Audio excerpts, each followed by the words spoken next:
পছন্দ করতে পারি। টাকার অপরাধ যেটা আপনি স্বীকার করেছেন সেটা বিবেচনায়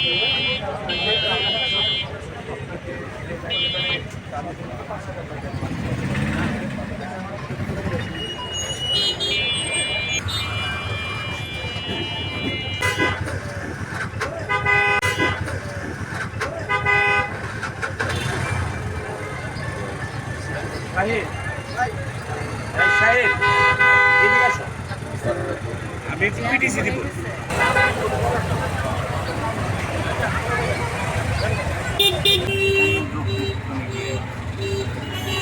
মাসে সাধারণের মানুষের ভোগান্তি কমাতে এবং নিত্য প্রয়োজনীয় দ্রব্য যেন সুলভ মূল্যে পাওয়া যায়, বাজার পাইকারি এবং খুচরা বাজারে যেন অশুভ কোনো প্রতিযোগিতা না হয়, যেন মজুতদারি না হয়, এর জন্য আমাদের অভিযান আজকে থেকে শুরু হয়েছে এবং এটা পুরো রমজান জুড়েই পরিচালিত হবে।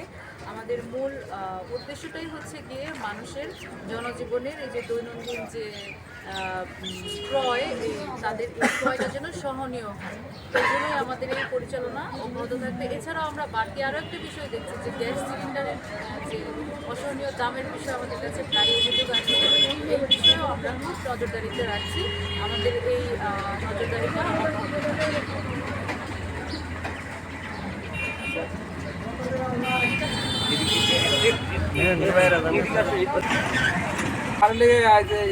মূল্য তালিকার কারণে মূল্য তালিকার জন্য আর ট্রেড লাইসেন্সের জন্য, অন্য বিষয়ে কোনো পণ্যর জন্য না।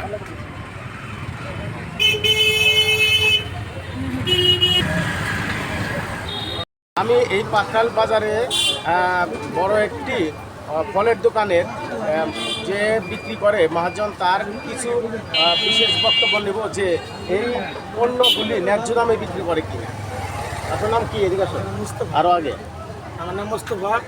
আপনি রোজার আগে একটু ফলের দাম একটু কম থাকে, কিন্তু রোজা আসতে বাড়ে, আর আমরা সব ফলই সীমিত দামে বিক্রি করতেছি। যা রোজার থেকে একটু দাম বেশি, কিন্তু রোজা 10-12 গেলে আপনার মূল্যটা একটু কমবো, দেখেন আপনার চাহিদার জন্য দামটা একটু বেশি। দামটা ন্যায্য মূল্যে যা বিক্রি করা দরকার ওইটা বিক্রি করতেছি। আপনার নাম কি? আমার নাম মোস্তফা। মোস্তফা।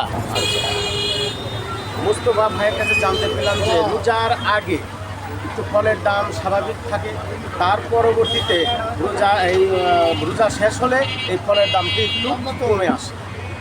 আমি মুজাম্মিল হক মামুন, রূপসী বাংলা টিভি, টাঙ্গাইল।